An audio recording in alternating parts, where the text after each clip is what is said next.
The silence of the Sterling mansion is broken only by the echo of Elena Martinez's footsteps across the marble hallways. 2 years cleaning this house, getting to know every corner, every secret the walls keep, or almost all of them. Today, something feels different.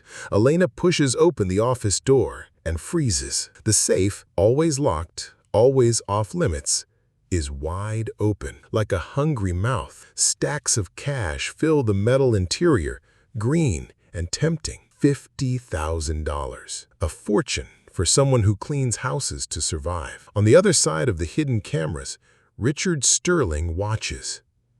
Every breath Elena takes, every tremble in her hands, every tear that silently slides down her face. Her fingers touch one of the bills, and he thinks, just one more. But Elena knows something Richard could never imagine. Her daughter, Sophia, just 8 years old, has a failing heart. $47,000. The exact price of a life. God, it's exactly what Sophia needs, she whispers to the empty room. Richard waits. He has always waited for this moment. The moment when one more person would prove that the world is full of opportunists. The moment his theory about human nature would be confirmed once again. Elena picks up the money, holds it tightly to her chest, and cries. Then she does something no one, not even she, expected. She carefully closes the safe, wipes her tears, and resumes sweeping the floor as if nothing had happened. Before leaving, she places a note on the mansion's stationery. Mr. Sterling, the safe was open. For safety, I closed it. Have a good day. Elena. On the other side of the screens, Richard Sterling is left in complete shock. For the first time in his life, someone had just shattered all his beliefs about the world. But why? Why didn't Elena take the money that could save her own daughter's life? Before we reveal every detail of this story, make sure to subscribe to the channel so you don't miss more unexpected life stories. For months, Richard quietly observed through the security cameras. Elena worked with a dedication that went far beyond professional duty. She would hum Spanish songs while cleaning, whisper what seemed to be prayers, and treated every object in the house with genuine respect. That's when Richard decided to carry out the ultimate test. 3 months ago, his life changed forever during a routine medical appointment. Dr. Harrison walked into the room wearing the expression doctors use when they're carrying devastating news. Pancreatic cancer. Advanced stage. 12 months to live. Maybe less. Richard received the news in silence, just as he had received all of life's previous betrayals. But when he got home that night, something inside him finally shattered. He sat in his library, surrounded by thousands of books no one else would ever read, and realized a terrible truth. There wasn't a single person in the world who would miss him. That's when he decided to give Elena the final test. If she was like everyone else, she'd take the money and confirm his view of the world. Richard would die knowing he'd been right about human nature. If she was different, well, he couldn't even imagine that possibility. So he set the trap with surgical precision. He left the safe open on a Tuesday, knowing it was the day Elena cleaned the office alone. He positioned the cameras to capture every angle, every expression. He placed exactly $50,000, an amount significant enough to tempt anyone in financial distress. And he waited. When Elena closed the safe and left the note, Richard felt something he hadn't felt in decades. Genuine surprise. For a few hours, he allowed himself to feel a spark of hope. Maybe, just maybe, there were still good people in the world. But the distrust was too strong. Elena must have had her reasons. Maybe she knew about the cameras. Maybe she was planning a bigger scam. Maybe she was just smarter than the others. Richard decided to investigate. Over the past 3 months, he quietly hired a private investigator to uncover everything about Elena Martinez's life. What he discovered left him speechless. Elena worked 3 jobs. In the morning, she cleaned offices downtown. In the afternoon, she took care of the Sterling mansion. At night, she cleaned a hospital. She slept 4 hours a day, 7 days a week, all to support 2 children after her husband died in a work accident 3 years ago. The investigator uncovered the story of Sophia, her 8-year-old daughter with congenital heart disease. Elena had sold everything she owned to pay for the treatments: jewelry, furniture, even her wedding ring, the last physical reminder of the husband she loved. But the most heartbreaking discovery was that Elena had been donating blood twice a week to earn extra money, even though she was clinically anemic. She was literally giving her blood to try and save her daughter. And still, she didn't take the money. Richard spent sleepless nights trying to understand. He analyzed the footage hundreds of times, searching for signs of acting, false moments, any clue that Elena was lying. He found nothing. In fact, he found something far worse: sincerity. For the first time in decades, Richard Sterling was confronted with something his wealth couldn't buy, his suspicion couldn't explain, and his experience couldn't comprehend. Pure kindness, without expectations, without reward. And that terrified him more than any medical diagnosis. Because if Elena was truly good, if people like her really existed, then Richard had wasted an entire life distrusting everyone. He had missed the chance to experience genuine kindness, to build real relationships, to be loved for who he was, not for what he owned. As he watches the footage once again, Richard notices something he hadn't caught before. Before closing the safe, Elena whispers a prayer in Spanish. The audio system only captures fragments, but Richard understands perfectly. He's been fluent in Spanish for decades. Elena wasn't praying for money or for an easier life. She was praying for him. Dios, cuida de este hombre solitario. Él tiene tanto dolor en su corazón. God, take care of this lonely man. He has so much pain in his heart. Richard freezes. Elena knew he was suffering. Not from the illness, there was no way she could have known that, but from the loneliness, the emotional pain he'd carried for so long. How could she see what no one else ever saw? How could she care about a man who treated her as just another employee? For the first time in 40 years, Richard Sterling feels tears running down his face. The test he had set up for Elena ended up testing himself, and he had failed miserably. The garden of the Sterling mansion was one of the few parts of the estate that still resisted the coldness of time. Even amid the imposing structure with its sober lines and opaque windows, there was, among the flowers, a piece of life. And it was no accident. It was there that Elena spent Wednesday mornings, watering the rose bushes, changing the soil of the petunias, shielding the lilies from the wind, as if each flower were a child cradled in her arms. The water fell in a gentle stream from the old watering can. Elena moved with a delicacy that seemed to defy the harshness of the world. Her fingers, calloused from years of work, now carried an unusual lightness. But inside, the weight was unbearable. The weight of what she knew. The weight of what she kept silent. Elena!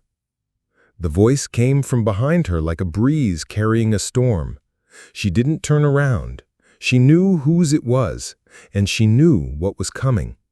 Richard Sterling stood a few meters away, motionless, as if unable to take another step before understanding what had tormented him since the day of the test, that cursed day when his theory was challenged, or perhaps saved. "Why didn't you take the money, Elena?" he asked, with a hoarseness that didn't come from his throat, but from his soul. "Your daughter, she needs the surgery, and you knew it was there." Elena closed her eyes. The sound of water stopped.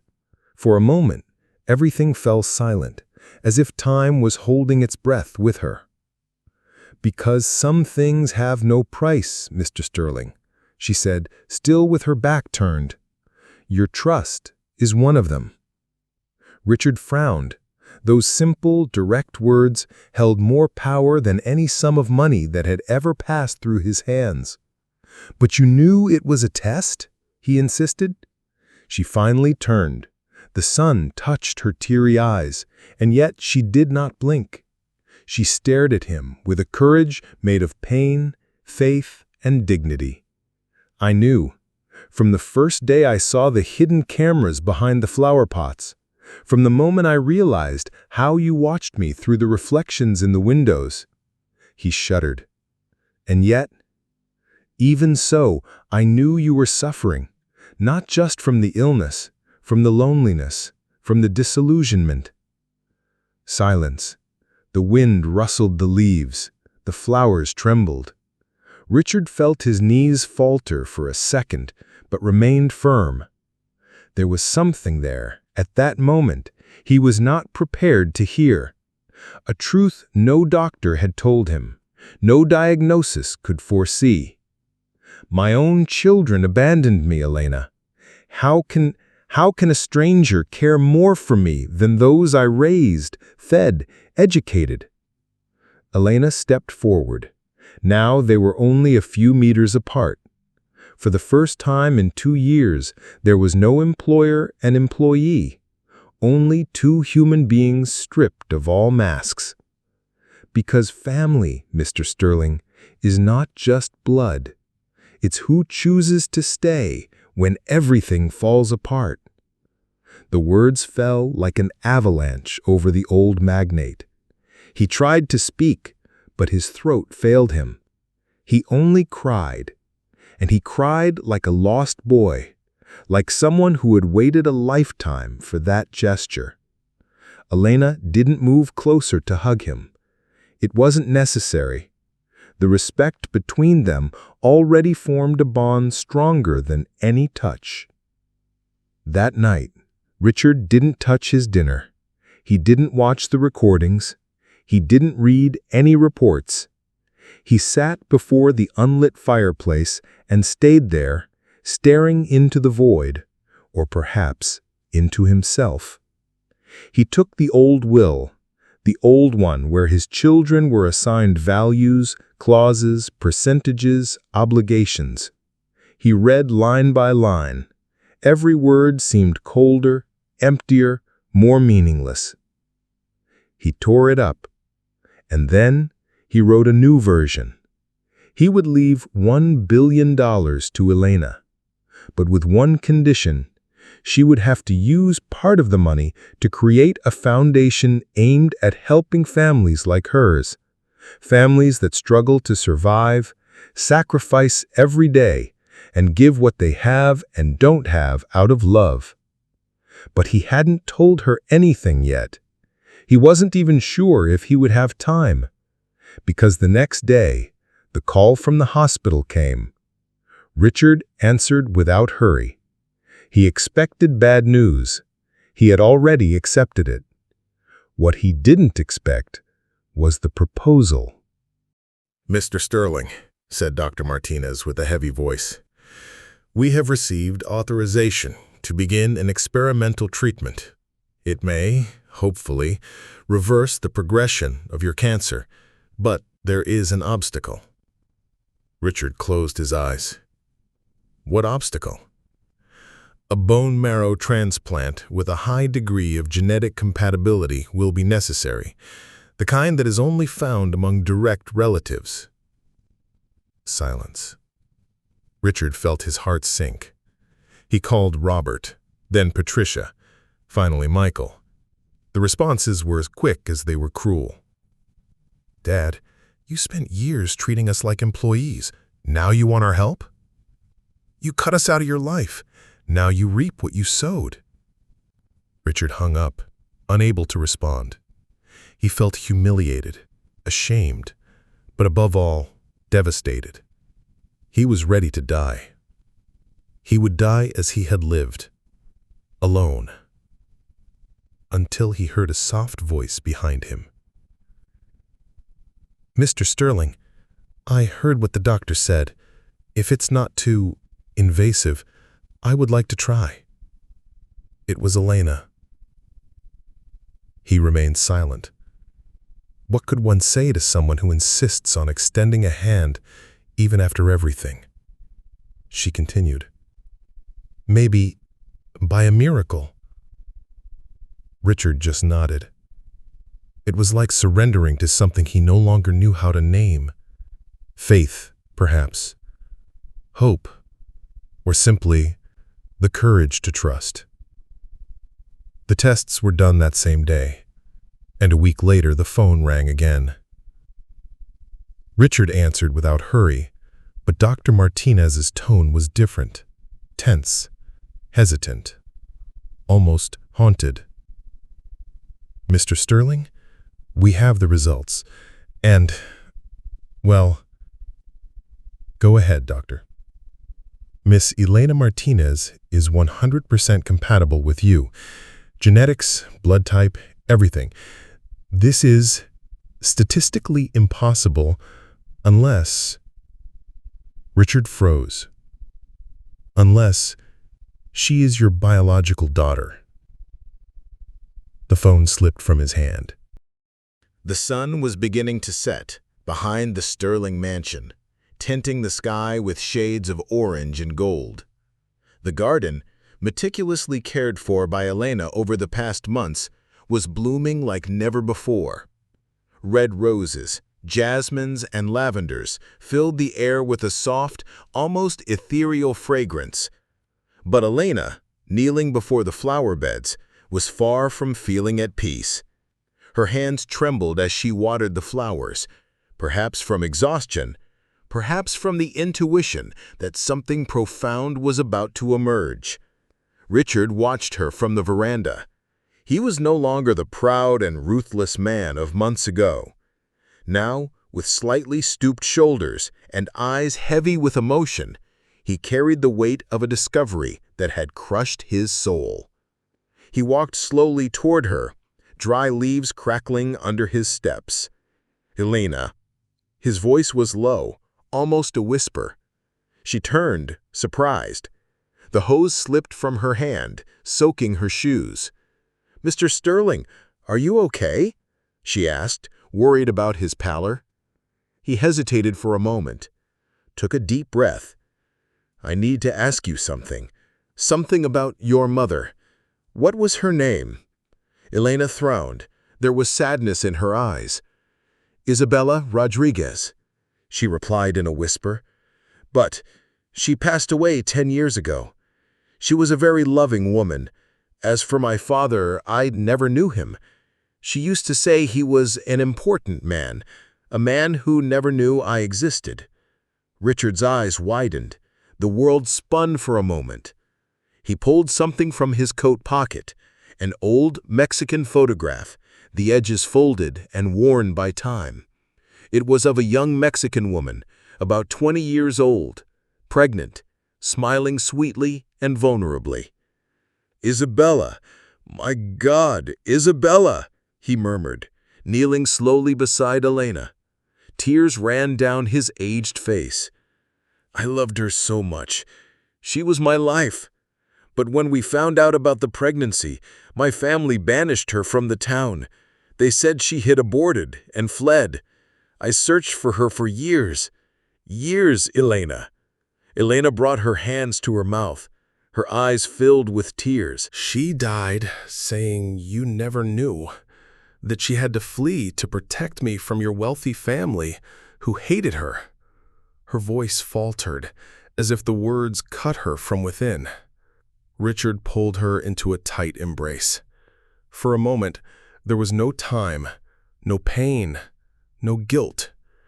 Only the reunion of two broken hearts trying to fit back together. "Daughter, my daughter. For 34 years you were lost to me," Richard sobbed. "And when I needed you most, when I was alone and dying, you came to care for me, without even knowing who I was." Elena dropped to her knees with him, both wrapped in tears, holding each other. That scene, in that garden that was once cold and decorative, was now sacred. It was the place where two worlds collided to reveal a truth that would change their lives forever. Days later, the atmosphere was tense at the Sterling Hospital. The best doctors were gathered, preparing Richard for the delicate bone marrow transplant surgery. It was his only real chance for a cure. In the pre-op room, Richard lay down, already with tubes connected to his arm, while Elena held his hand firmly. She wore a simple white blouse and dress pants, no longer the maid's uniform, but there was something more in her expression. Dignity, hope, and love. "Daddy, can I call you that now?" Richard turned to her with moist eyes. "I spent 34 years looking for you, without even knowing I was looking. I tested your honesty. I doubted your kindness.